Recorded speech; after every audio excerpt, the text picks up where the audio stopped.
안녕하십니까. 캠 가르치는 남자 프레드입니다.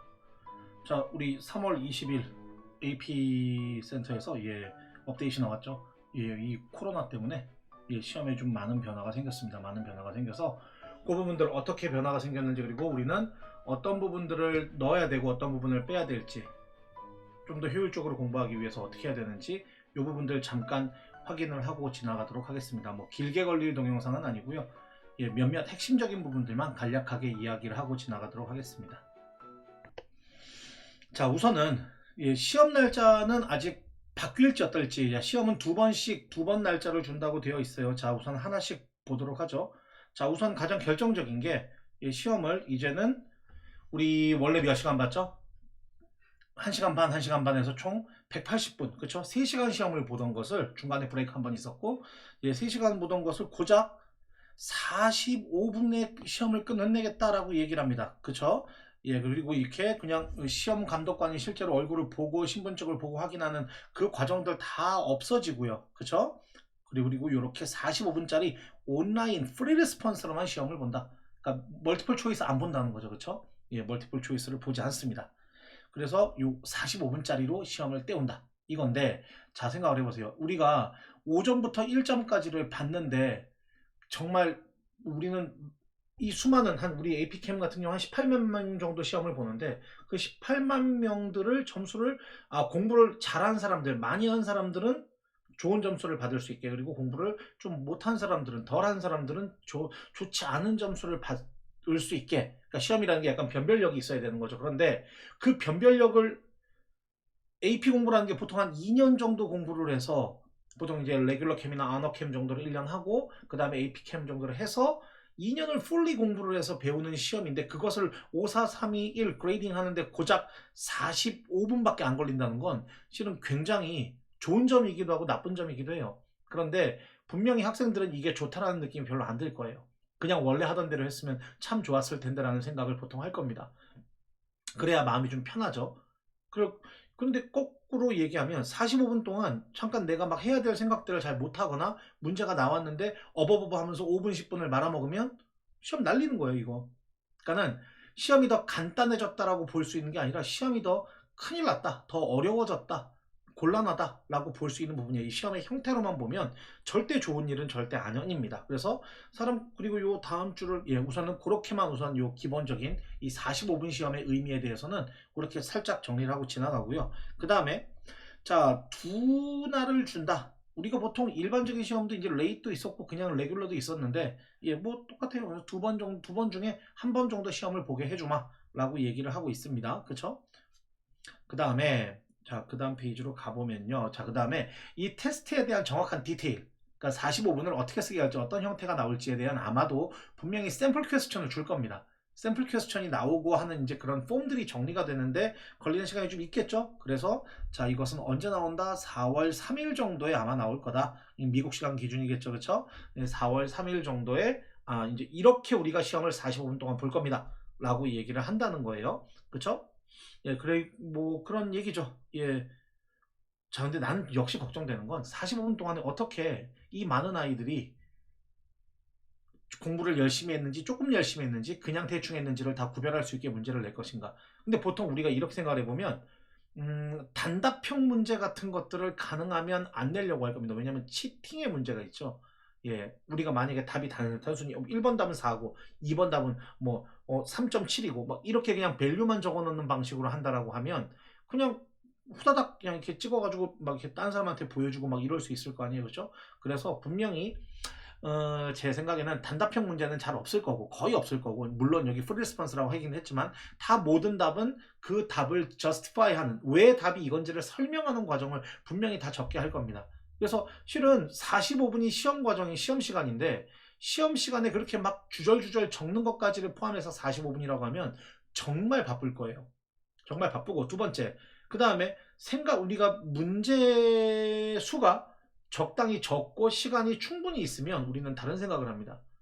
그러니까 여지가 있으면 다른 생각을 하고 치팅을 할 수 있는 상황들이 생길 수 있어요. 그렇기 때문에 아마도 문제가 정말 읽고 바로 쓰고 읽고 바로 쓰고 읽고 풀고 읽고 다음으로 이렇게 넘어갔을 때 아주 숙달된 학생이라고 했을 때 겨우겨우 다 풀 수 있는 양을 주지 않을까, 저는 이렇게 생각을 해봅니다.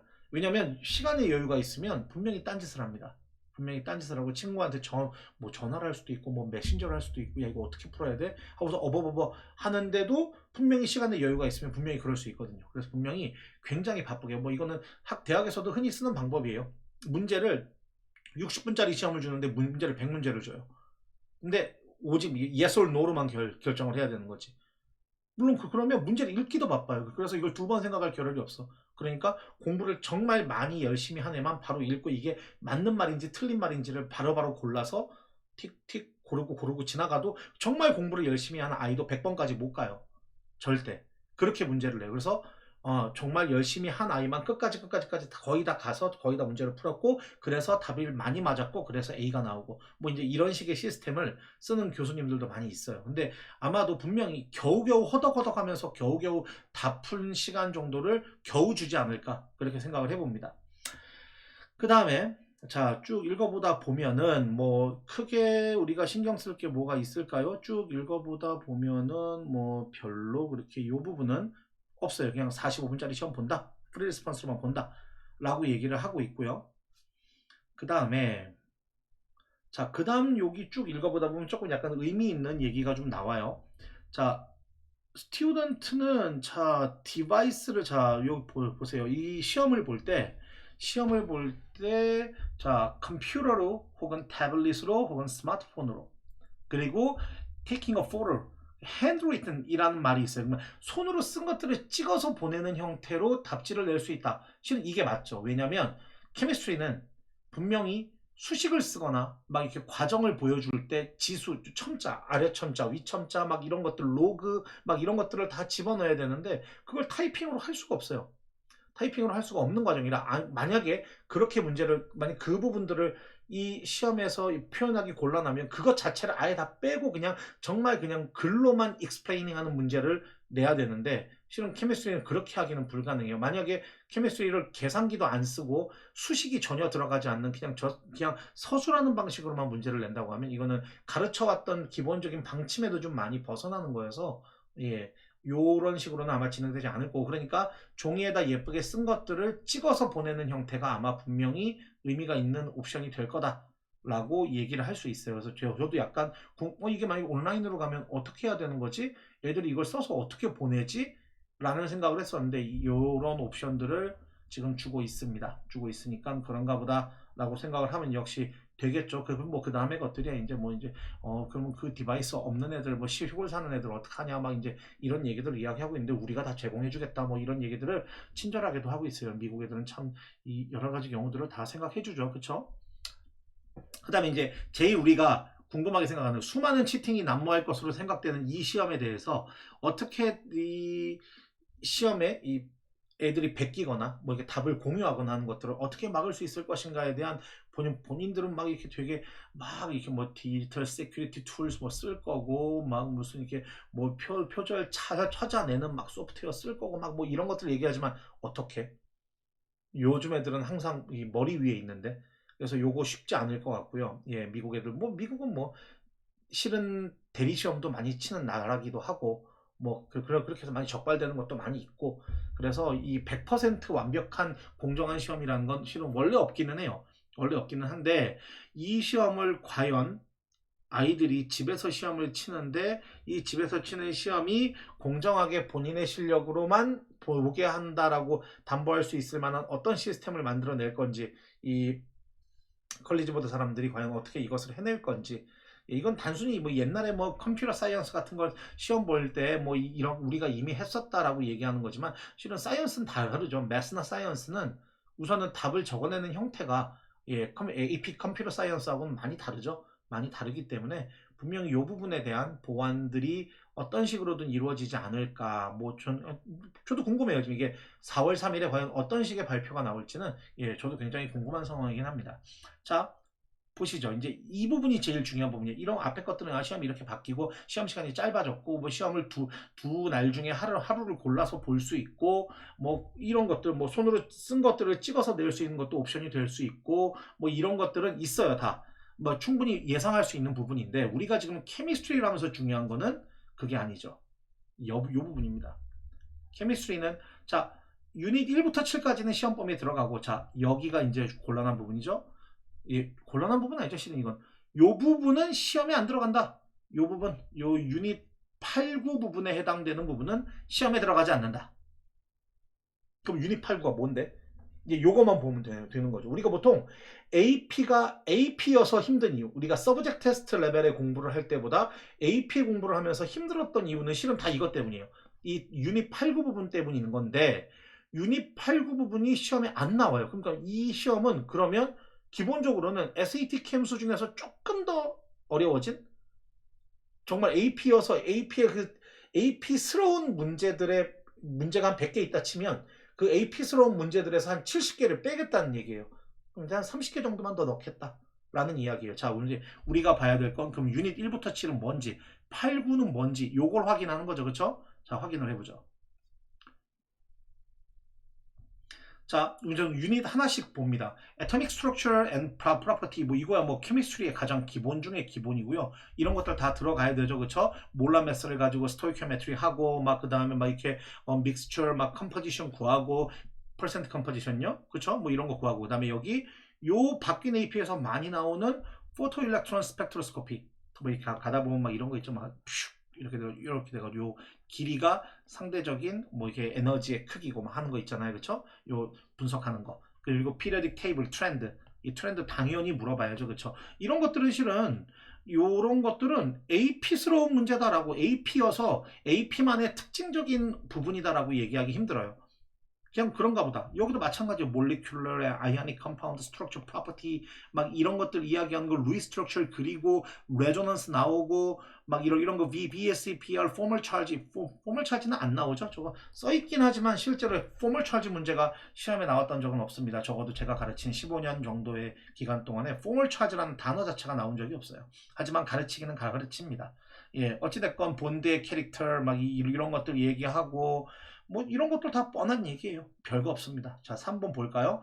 인터몰레큘러 이거 AP에서 참 좋아하는 거죠. 그렇죠? 인터몰레큘러 포스스. 왜 얘하고 얘하고는 이 위에 뭐 베이퍼 프레셔의 차이가 왜 나느냐? 무엇 때문이냐? 뭐 이런 것들을 이야기하면서 하는 여러 가지 이야기들. 그다음에 AP가 좋아하는 뭐 키네틱 몰레큘러 티어리 뭐 이런 것들 나오고요. 쭉 가다 보면 비얼 램버츠러도 거의 안 나오다가 요즘 들어서 조금씩 나오기 시작하는 거죠. 그렇죠? 솔루션의 컨센트레이션을 빛을 통과시켜서 들어간 빛의 양과 나오는 빛의 양의 차이를 이용해서 이 솔루션의 이 컬러드 솔루션의 컨센트레이션 체인지를 체킹하는 뭐 그런 방식이죠. A나 A, B, C 뭐 이렇게 써 있는 식 같지도 않은 식, 그쵸? 뭐 그런 식으로 뭘 어쩌라는 거죠, 그쵸?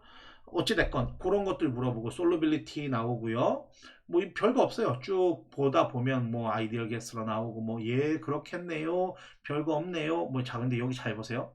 유닛 4로 가보세요. 유닛 4로 가보면 그냥 케미컬 리액션 해가지고서 쭉 다 나와요. 넷 이퀘이션 쓰는 거 당연히 뭐 다 알아야 되는 거고요. 그쵸? 케미컬 체인지와 피지컬 체인지 뭐 스토이키오메트리 당연히 할 수 있어야 되고 자 여기서 타이트레이션이 나오죠. 그쵸? 타이트레이션. 자, 애시드 베이스의 인트로덕션 나와요. 옥시데이션, 리덕션 나오고요. 이게 내가 지금 이 얘기를 왜 하냐면 뒤에 가면 8에서 애시드 베이스가 나오죠. 근데 8 아웃이라고 했잖아요. 8 안 나온다고 했어요. 애들 환호성을 지르죠. 왜냐면 제일 싫어하거든. 근데 이게 알고 보면 굉장히 쉬운 이야기인데 뭐 어찌됐건 알고 보고 싶지 않은 사람들이 워낙 많은 관계로 애시드 베이스 안 나온다고 했을 때 우왕굿 하고서 되게 좋아했을 거예요. 좋아했을 건데 안 나오냐? 아니라고. 다 나온다고. 타이트레이션 나온다고. 타이트레이션 커브도 기본적인 건 나온다고 봐야 돼요. 왜냐면 써있잖아. 유닛 4는 들어간다고.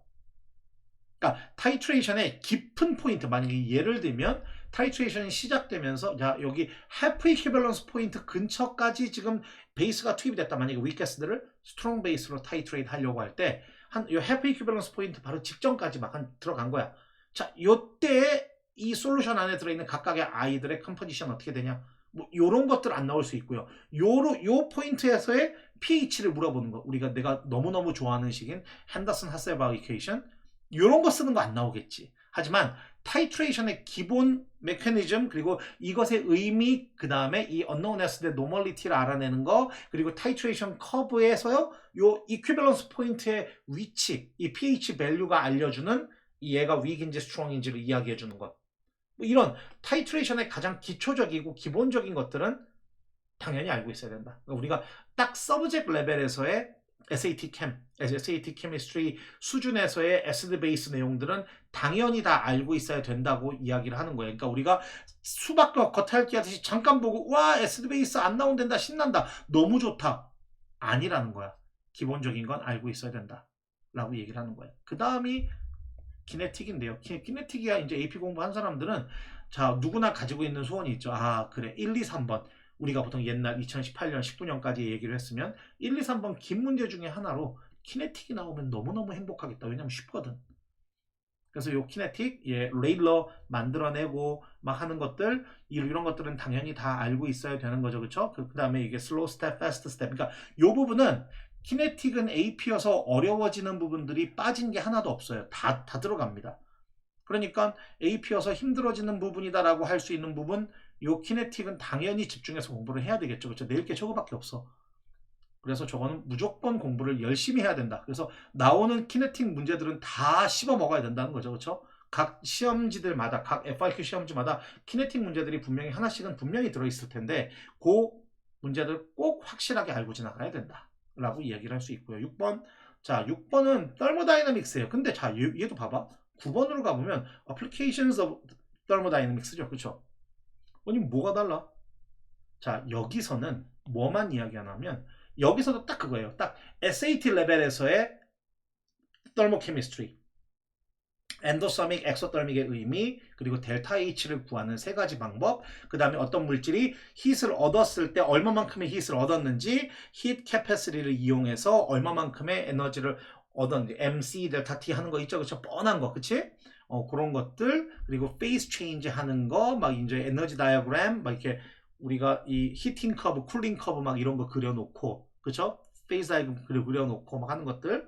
자, 엔도 엑소의 기본적인 의미 쭉 보면은 본드 에너지를 이용해서 델타 H를 구하는 거, 엔탈피 오브 포메이션 이용해서 델타 H 구하는 거, 헤스 슬러를 이용해서 델타 H를 구하는 거, 요 세 가지가 델타 H를 구하는 세 가지 방법이죠. 그렇죠? 엔탈피 체인지 오브 더 리액션을 계산하는 세 가지 방법을 이야기하는 거예요. 딱 SAT 수준에서의 thermochemistry는 물어보겠다 이겁니다.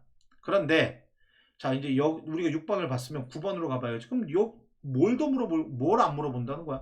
와, 엔트로피도 다 빠져. 그쵸? 얼마나 랜덤한지, 얼마나 디스오더한지를 알려주는 엔트로피라는 이야기들도 싹 다 빠집니다. 싹. 이 리액션이 엔트로피가 늘어나는 리액션인지 줄어드는 리액션인지 판단하는 것들, 그런 거 판단하지 말라 이거야. 너무 좋아요. 그쵸?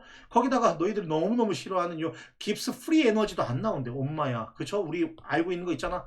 델타 G 값이 네게티브가 나와야 리액션이 스폰테니어스 하며, 이 델타 G를 알면 우린 이걸 가지고 KC를 구할 수 있고 이걸 가지고 셀 포텐셜을 구할 수 있고 하는 이 어플리케이션들을 다 안 물어보겠다는 거야.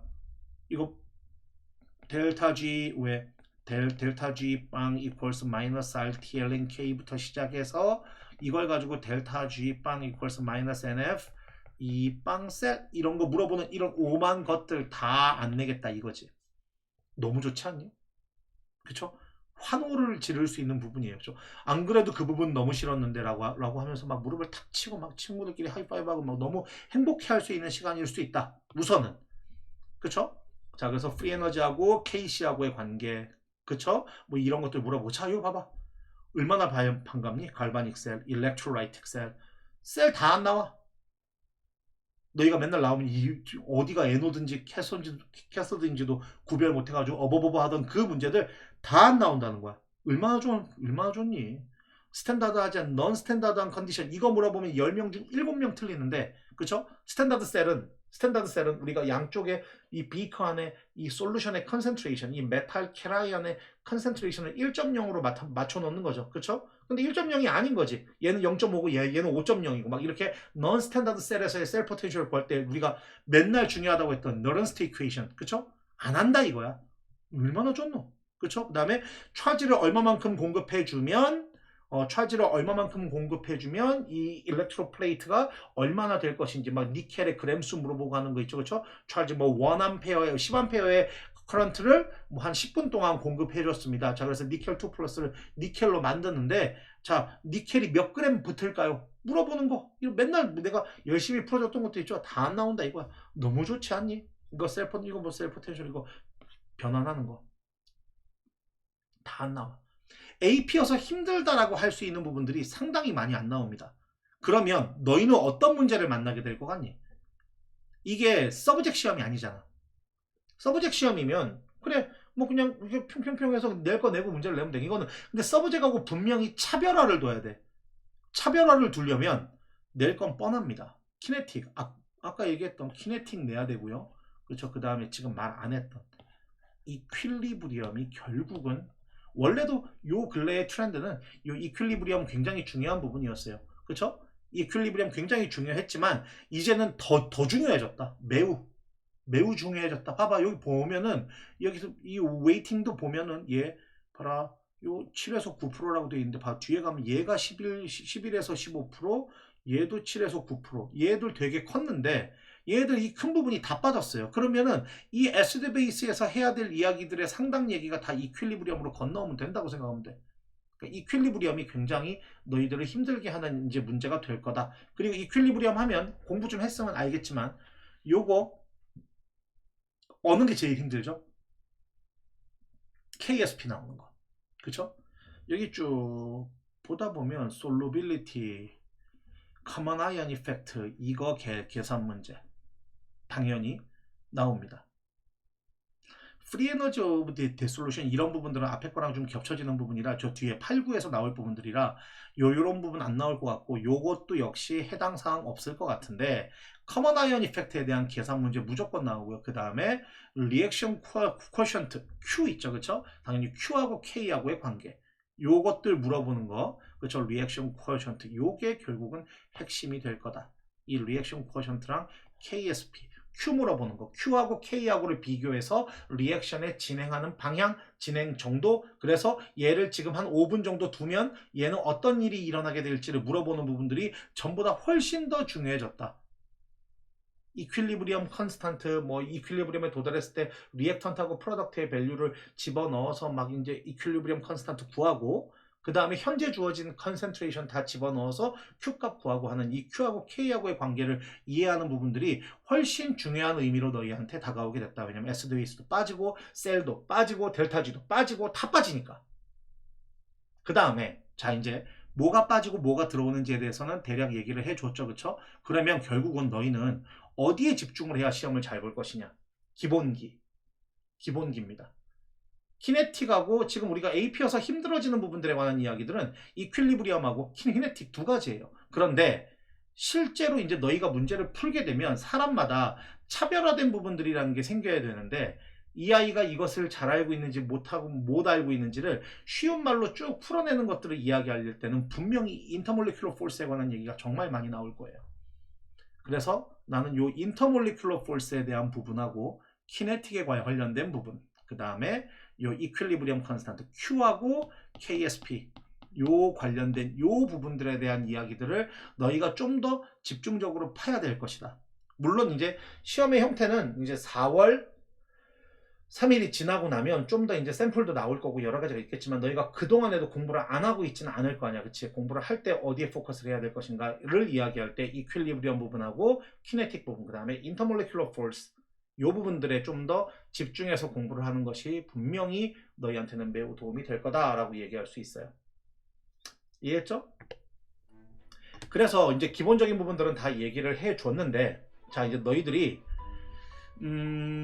여기서 이제 이런 생각을 할 수 있어요. 너희들은 공부를 하다 보면 자 시험이 다 프리 리스폰스로 나온댄다. 그럼 나는 이제 시험에 나왔던 것들에서 프리 리스폰스 부분만 공부를 하면 시험을 잘 보겠다 라고 생각을 하죠. 그렇죠? 그런데 정말 그럴까요? 프리 리스폰스는 너희가 공부해야 될 전체 범위들의 몇몇 특정한 부분들만을 집어서 집중적으로 물어봐요. 그런데 지금은 왜냐면 그렇게 물어볼 수 있었던 건 멀티플 초이스에서 좀 더 넓은 부분들을 촘촘히 물어보는 것들을 해결을 해주니까 그랬던 거란 말이야. 그런데 지금처럼 프리리스폰스만 시험 문제를 낸다고 하면 정말 지금까지 프리리스폰스에서 나왔던 것들만 물어볼 거냐? 절대 아니라는 거지. 쉬운 부분들도 분명히 쉽지만 중요한 핵심적인 부분들은 분명히 멀티플 초이스에서 물어보고 있으니 원래 우리 공부는 그래요. 공부는 객관식으로 공부하는 방식이라는 건 원래 없어요. 공부는 원래 주관식입니다. 문제의 형태가 객관식이냐 주관식이냐일 뿐이지 공부는 언제나 주관식의 형태로 하는 거예요. 그러니까 내 말은 너희한테 주어져 있는 만약에 시험지들이 있다면 멀티플 초이스를 버리고 FRQ만 풀고 있으면 시험을 망할 거라는 거야. 절대 멀티플을 그냥 넘기면 안 된다. 물론 멀티플에서 빼야 될 문제들, 요번 시험엔 안 나오니까 이건 빼야지 라고 하는 부분들은 분명히 있겠죠. 하지만 그 빼야 될 문제들을 제외하고 나머지 멀티플들은 다 주관식 문제 대하듯이 왜 답이 이건지, 왜 나머지 아이들은 답이 될 수 없는지들을 다 공부를 해야 된다. 그래서 각 테스트마다, 내 시험지 책에는 다 이제 각 테스트 넘버들이 있죠. 데이 1부터 시작해서 데이 30까지. 거기서 이제 각각 어떤 문제들을 풀고 어떤 문제를 풀지 않아도 될지를 제가 당연히 업데이트해서 다 올려줄 거예요. 그러면 그 업데이트된 것들을 보고 그 문제들을 빼고는 나머지는 다 풀어야 된다는 거지. 멀티플 초이스 포함해서. 무슨 말인지 이해했죠? 자, 그래야 훌륭한 사람이 될 수 있고 시험을 잘 볼 수 있습니다. 지금 이제 많이 혼란스러운 이 상황에서도 공부는 놓치면 안 되고, 자, 범위가 줄어들었지만 범위가 줄어들면 깊이 들어갑니다. 꼭 명심하세요. 그래서 언제나 시험 문제는 통수를 칩니다. 그러니까 범위가 너희가 싫어하는 부분들이 빠졌다고 해서 좋아하지 말고 남은 부분들을 좀 더 깊이 파야 되겠구나라고 생각을 하면서 열심히 공부를 하도록 하세요. 자, 필요한 부분들 다시 이제 4월 3일 업데이트 나오면 다시 올려드리겠습니다. 감사합니다.